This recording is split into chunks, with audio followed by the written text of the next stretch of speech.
Curtindo um podcast, né? Sabe o que você também vai curtir? Saber que o melhor flip de todos os tempos chegou. O novo Samsung Galaxy Z Flip 6, com Flex Cam, que tem zoom automático e faz selfies de 50 megapixels e com bateria estendida para nunca te deixar na mão. Vá a uma loja ou saiba mais em samsung.com.br. Samsung Galaxy Z Flip 6. Galaxy AI chegou. Hello everyone, welcome to Go Ahead Tell Me. My name's Carly, and today we have director, writer, actor, and PhD Teddy Alexis Rodriguez with us. Teddy, thanks for being here today. I'd love to get started by just kind of learning a little bit about yourself and your background. Oh, thank you for inviting me. So I was born in Ponce, Puerto Rico.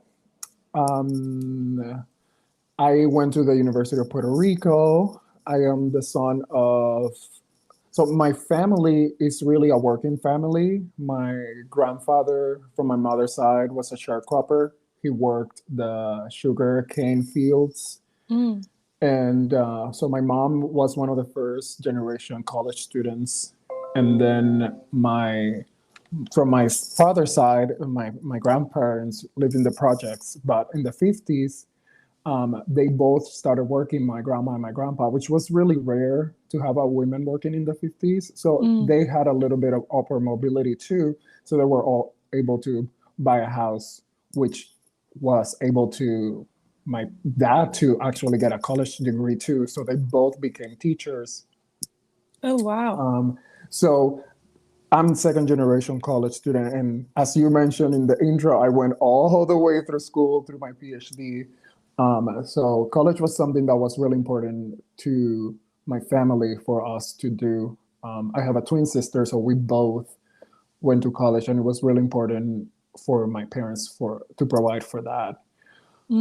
So yeah, that's like my small intro of myself.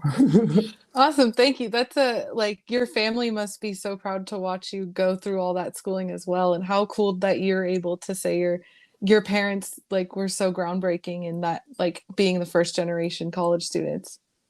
Yeah, and I like to say that when I introduce myself, because when I'm in these rooms with all these people that have doctorates and things, they come from families that they're like, oh, I'm a 10th generation lawyer, things like that.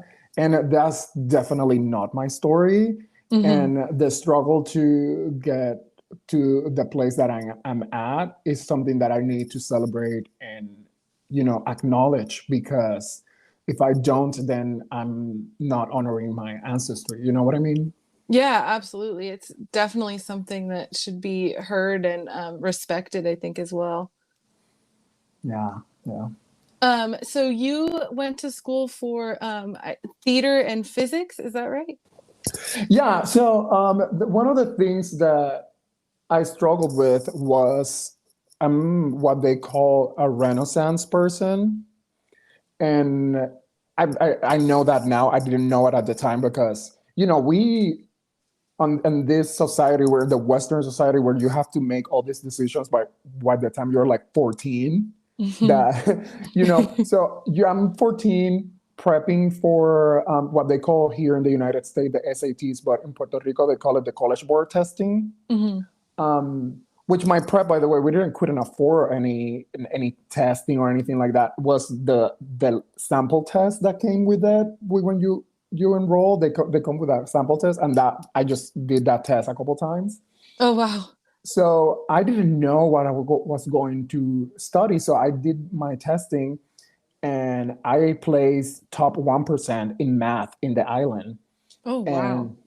And my science teacher was like, "That's so good," and I didn't know what that meant. I just felt like I could have got 100, and I was 99th percentile. He's like, "That's amazing." So so I got early admission in the University of Puerto Rico, which is the top school in the island, and so I just remember my science teacher was always telling me, "You're really good. In science, you should do physics or astronomy. I think that's your passion." And that's what I applied for. And obviously I got in. And I wanted to do theater since I was little. And there was like a little school, a performing arts school that was in my hometown. But the problem was that they cut the funding so much that you could only do the arts there, but you couldn't get your actual high school diploma there. So I was doing high school and then going to that school. So I basically attended two high schools. Oh, wow. And then, but my dad, very pragmatic, I already told you my story. He's like, you ain't majoring in theater, so you better get something better than that. So I did all my electives like secretly in theater. I mean, secretly, but not really, because they knew. Like, I was like, I get in casting shows, and they're like, well, I guess that's not part of your physics degree. So a little different from a physics. little different. So I did really well in my bachelor's, and then the school, the physics department, basically said, "Hey, we're inviting you to apply to the master's program because you're doing so well here."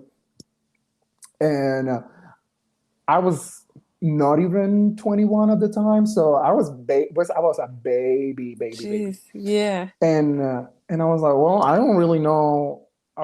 So yeah, sure. So I applied for it, and I got full writer into the program, which means that all my tuition was covered. Oh my goodness. And they were giving me money too because I was teaching, and I got a little grants for my research. I was doing really well, basically. Yeah. So I'm doing this, and then I realized this is the mistake, that the tuition waiver covered anything that I could like enroll. And don't tell a nerd that they can take whatever class they want, because they will. So I started putting my curricular sequence for theater together, and I was like, okay, so if I take these two classes, and this is while I'm doing my master's in physics, by the way, like, oh my God, how insane I was. So so I take those classes, and by the time I finish my master's, I was able to get into the teaching program for theater. So I finished my master's, and I did my practicum for theater teacher. And this is all around 2006. So I was like 24 at the time. And very busy, it sounds like. Very busy. So I finished, and I decided, well, I need to go for my doctorate, right? Because that's like the progression. And nobody in my family had a doctorate. And, I grew up in the 90s where they will tell you, if you go to school, you're set for life, right? Mm-hmm. That was like the slogan of life, is like, work smarter, not harder. Mm-hmm. Remember that? I don't know if you remember that. There were posters all everywhere about that, by the way. So that was how much the messaging was. So I started applying for doctoral programs. Mind you, my English was an English that I learned in public schooling in Puerto Rico. Mm. So it wasn't great. It was just, I tell my friends that I learned English with Friends, the show Friends. So my grammar is not great, but my sarcasm is on point. Spot on. Spot on. So, so I found this program in Texas. And I applied through a program called Project 1000, which is a program that provided students that were minorities because applying for grad school is really expensive, by the way. Mm-hmm. Yeah. So you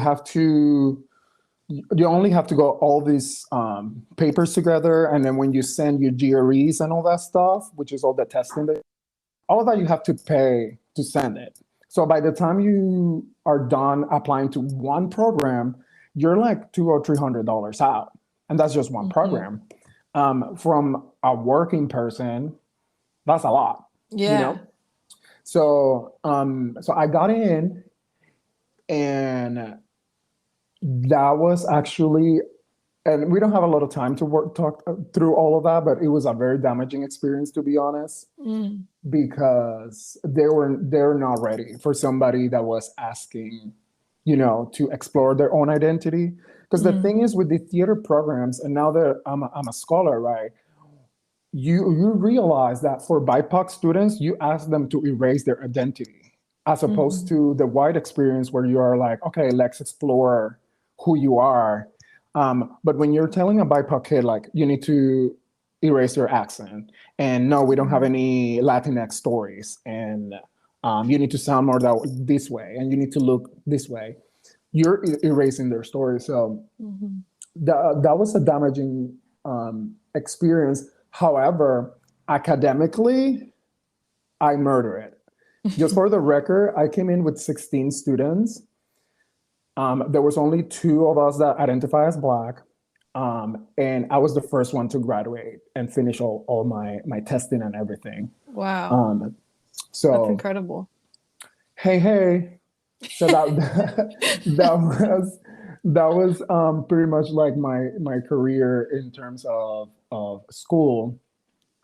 Have I considered to go back to school? Yes, I love school. But we'll see. Yeah, it's funny because I mean that's impressive. That whole educational journey that's so much work, and like kudos to you for getting through all of that, and it sounds like you loved it as well. I which did. That's always such a good thing to hear, like education that like you enjoy having. I had a similar experience with have a similar experience with loving school.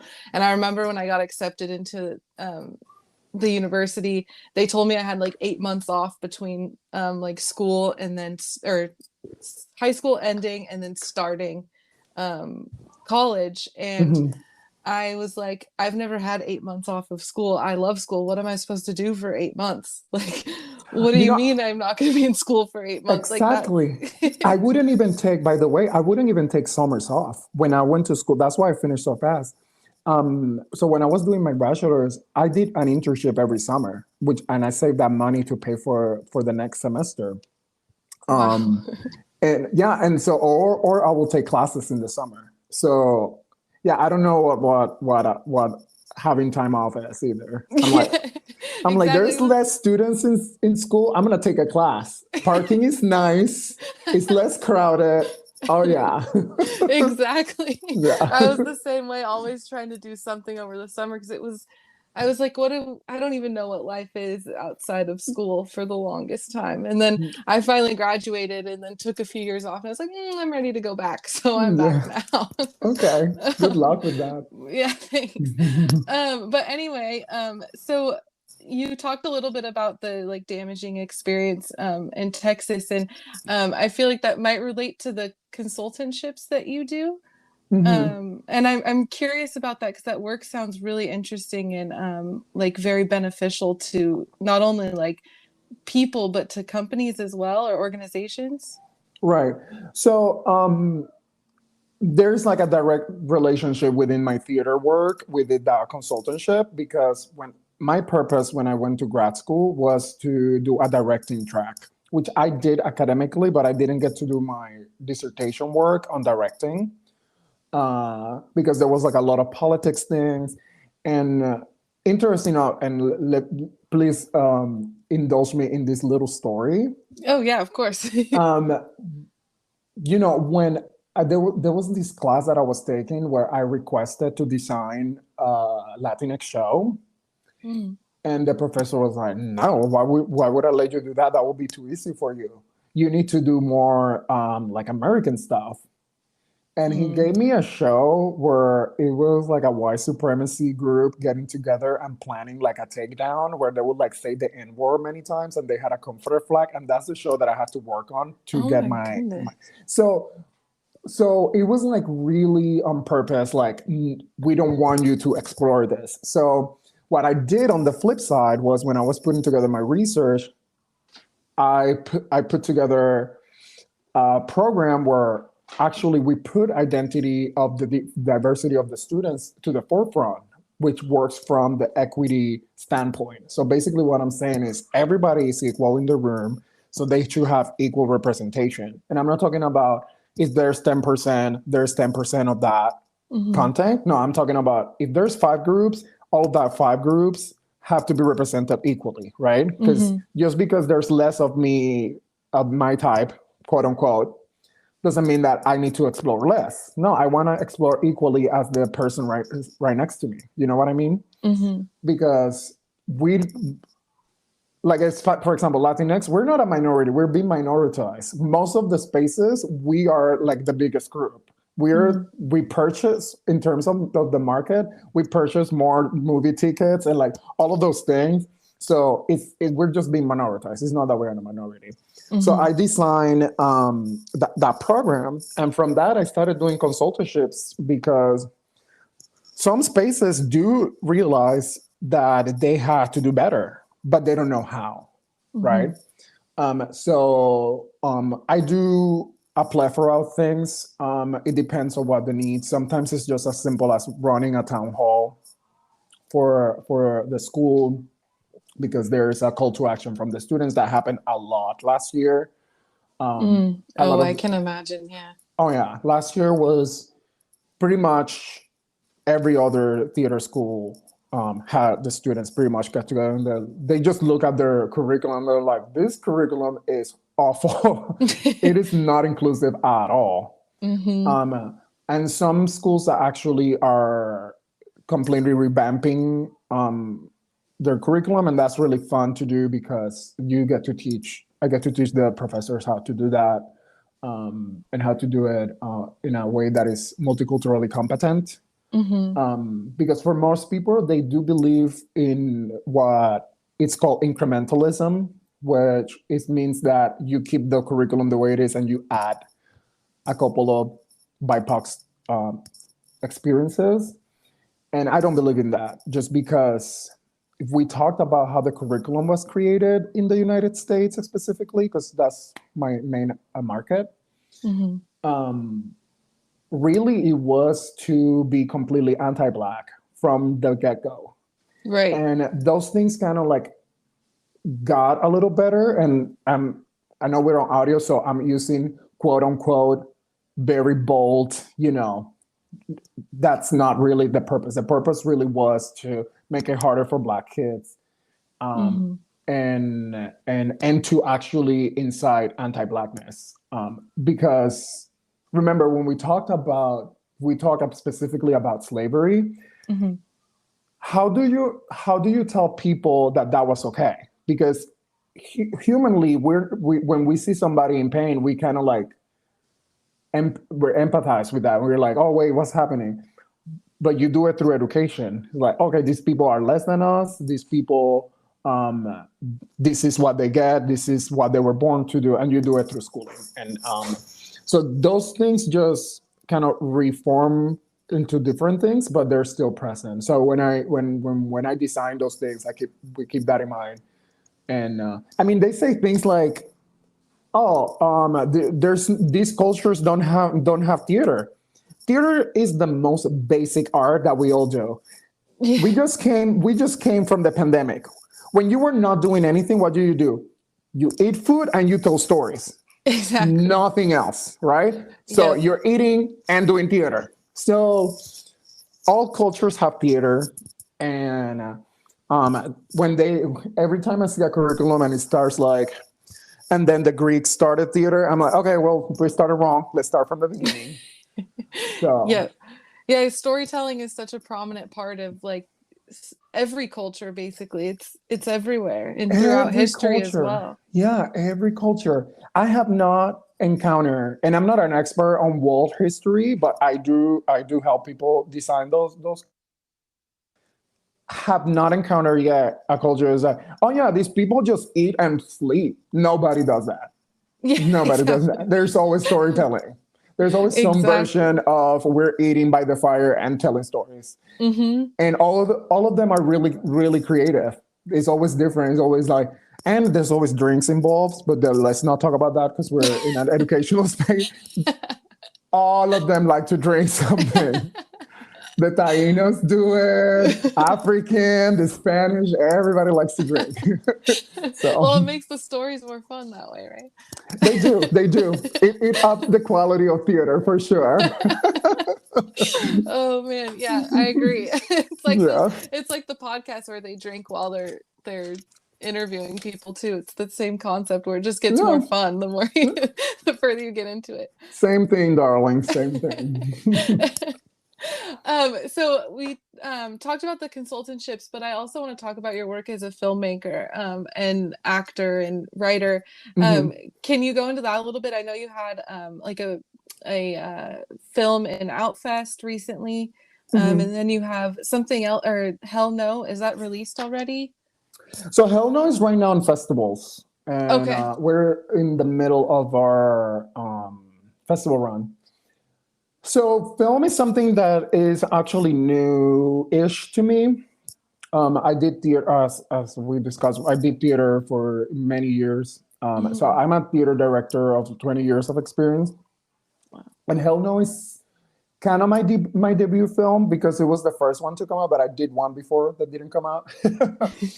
um, so Hell No, which is how we connected through new filmmakers, Mhm. was just in new filmmakers in the LGBT programming in June, which was really exciting. And I was telling my stories about, it's incredible that I'm now film is accessible to me because I did not grow up with a camera or anything like that. Mhm. And I'm sharing, the panels with all these amazing filmmakers. A lot of respect for them, which they were like, yeah, I had a Super 8 when I was 10. I'm like, no, boo boo. I was lucky we had a house. So, um, so I did a lot of theater, and it was a struggle to when I was in undergrad to get cast because I'm an LGBT, I'm Afro Latinx, and so I started kind of writing my own stories, which sounded very painful at the time, but it was such a blessing afterwards because now I have such a wealth of written work that I can just like refer back to. I'm like, oh, this can totally be a film, and that's what I'm doing. And with Outfest, I did the 1 minute film competition. We made it into the finalist. We got invited to the gala. So snaps. It was a lot of fun. They gave us free drinks. I love that festival. The way they curate is amazing.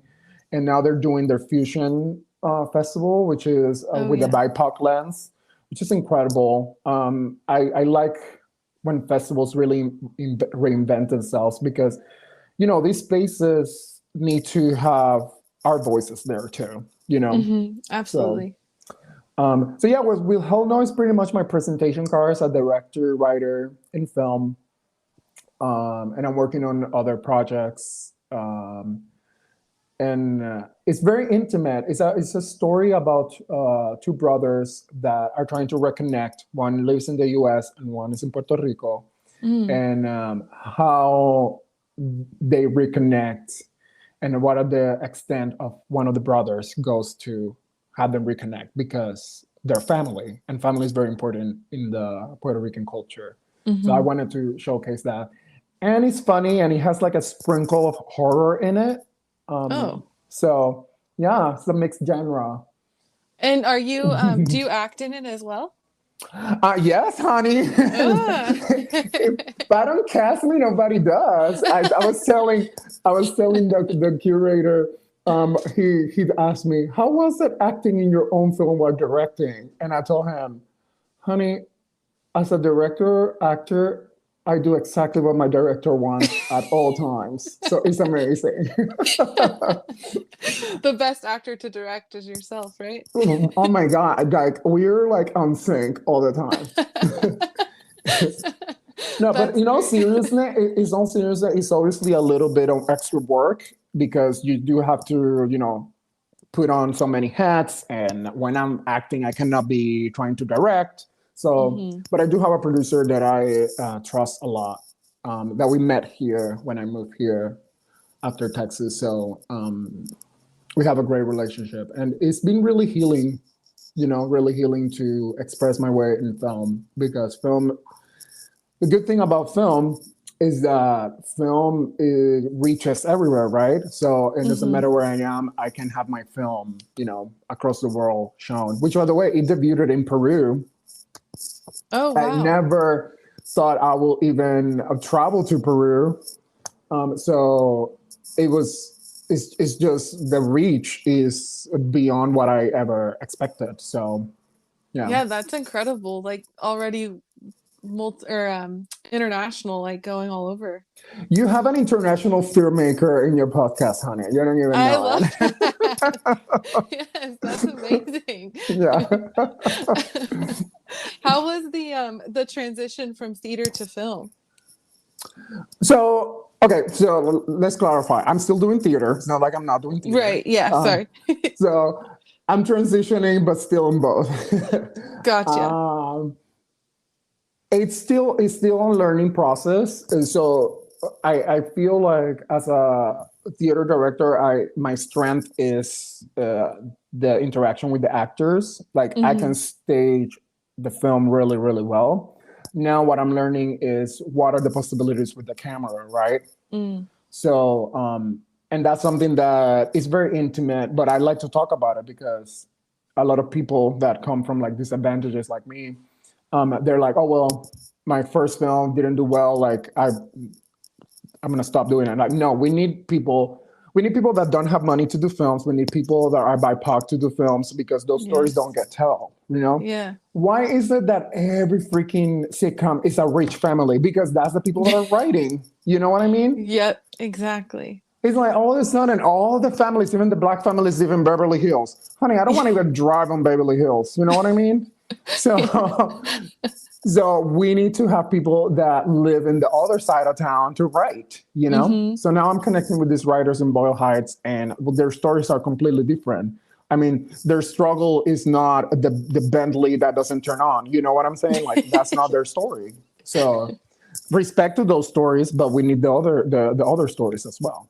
Yeah, So, exactly. You bringing up the rich sitcom families, like I've always thought that, like, we watch these sitcoms and they always say they're like the average family, or they like are struggling financially, but they've always got the nicest clothes on. Like it never actually like translates to the screen that they are a struggling family, even if that's what the idea is. So you can tell whoever's writing it doesn't understand that side of life. Yeah. Like I remember myself like dyeing jeans because they were so faded, and this is back in the day when faded jeans were not a thing. Now there are. I'm just like, oh, great when I have them. So I will buy this like $3 dye that you will get like in the pharmacy, and then I will dye them to like make them look new. Like, have you seen that on film? Like never. Like it's just like always like the guy with like the nice clothes and like, oh, it's so hard to. I'm like, okay, yeah, come on, yeah. So and that's true. why it's because the people that are writing, they're writing, you know, from privilege. Like exactly. Yeah, you write what you know. 100%. The other thing I was looking at of your work, which I found incredibly interesting, and like I felt like I learned a lot from reading, was the your essay "Accessory to Murder." Oh. And one thing I wanted to bring up was your part on white silence, because as a white person, I'm always trying to learn what I can do, you know. Yeah. And so I was hoping you could kind of touch on that a little bit and share that part of that essay with us as well, or even, I mean, more of it as well, but that part specifically really caught my attention. Yeah. Well, I'm trying to think how much I want to share today. Yeah, no worries. Sorry, I know it's a loaded question, kind of. No, the question is great. It's just the story about that essay is actually really interesting. And I'm gonna tell it. I'm not gonna say names, just for the sake of not saying names. But that essay I actually wrote right after George's demise. Right, he's murdered. And you know, it came from a place of frustration because I am Latinx and I'm also part of the LGBT community, and I'm also Black, right? So that story, I just feel like I don't belong to those communities, even though I identify with those communities. And it's because those communities are also anti-Black, right? And we don't talk about that. Like if you go to Puerto Rico, like people don't like to talk about race. They talk about like we are all, you know, all the colors, and we just saw it happen with the whole controversy with In the Heights, and you know.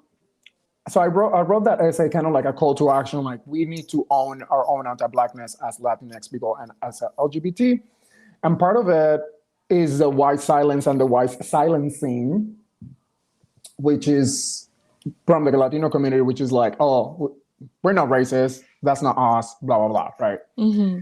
And so I pitched it to these very very huge Latinx publications, the pop Latinx. The first two that come to your head, those are the ones. I'm not gonna say their names. And one of them were like, "Oh yeah, we want it," and the other one, like a day later, were like, "They both wanted it." And I'm like, "Oh, great!" And then one of them offered to pay me to publish that essay. Oh, and I'm like, "Well, okay, I'm going with the money, right?" So I go with them. I sign all my papers, and all of this, and I have a Google alert under my name, which sounds really pretentious, but when you've been quoted on the media for stuff that you can say, you put a Google alert on your name. Oh yeah, for sure. So, which I have, and we won't get to that, but I did. So I get a hit with that. They published it, but I never got I signed my contract and everything, but I never got the money nor the contract back, right? Oh. So I'm just like, weird. So I go on to their website, and it looked like they published it and then they took it away. And then this publisher started ghosting me, right? So I'm like, hey, what's happening? Blah, blah, blah. For like 2 months. And I'm like, what is happening? Oh my God. I know. So finally, they replied to me and they were like, well, we're trying to fact check your essay has been taken off. And I'm like, it's an opinion essay. I'm not quoting anybody. It's not a fact check. Like I'm not putting facts in there. It's just an essay. So anyway, so finally I was like, well, release my essay back, please, because like I don't know what's happening. A month later passes. They gave me back my essay. So I tried to go to the other one that says yes. Of course, it lost all momentum because it was like 3 months later. Mm-hmm. And we're really fast, right, to move on, right? It's like, oh yeah, this doesn't matter anymore. Exactly. So the other company was not interested. So I self-published it. So I'm really impressed that you found that. I don't know if I answered your question. What was your question? Like, what was my opinion? I go into story. I love storytelling. I know, and I love it. I love listening to it. So, no, it was such an interesting essay to read. I really, really loved reading it. So I wanted to bring it up and talk with you about it, just because I don't know, it really resonated with me, and what you brought up, the points you brought up. It was a perspective I feel like I don't see a lot of. So I really appreciated your writing in that. But just specifically, the white silence was the paragraph or the part that really made me question that. Yeah. So basically, I'm telling my whitinos, right, how we lovingly call them. Mm-hmm. It's like you're part of the white silence and the white silency, and you have to be an ally. And this is the time for you to join the Afro Latinos and all of the other Black communities into, making the world better, because we are part of it. We are part of it. We are the part of holding white supremacy, still alive. We are part of it. So basically that was my point. And I was inviting everybody to be a white savior, right? Because we love white savior movies. And so I always use a little bit of comment. I'm like, this is your time to shine. Imagine like all these whitinos that are with the Afro Latinx, they're gonna make movies about them. You know how it is. Yep. They love the Help and what was the other one? The recent one, the Green Book. They love the movies. Oh yeah, and Blindside I think is one of them too that I've seen like that. One way to get greenlit, a white savior movie, honey. Yeah, exactly. That's where it's at. That's where it's at, Latinos. Come on, get on it. But do it in real life. Do it in real life. Yes, exactly. That's what I liked about your essay, was just the like a call to action, and like everybody being held accountable for being a part of that. Thank you. Yeah, so I hope everyone listening will try and find it, because it's really, really good, and I hope everyone reads it and takes something away from it as well. Thank you for you know, bringing that up. Thank you. Yeah, of course. Well, that's all I have for you today. I could probably talk to you for another 2 hours. It's been so fun to talk to you. It was so much fun to talk to you. Thank you for having me and giving me some space. I love your podcast. So thank you so much. It's an honor for me to be in your podcast. Thank you, Teddy. It was an honor to have you here. I hope everybody listening enjoyed that episode as much as I did. Be sure to follow us on Instagram and share episodes with your friends. Talk to you all soon.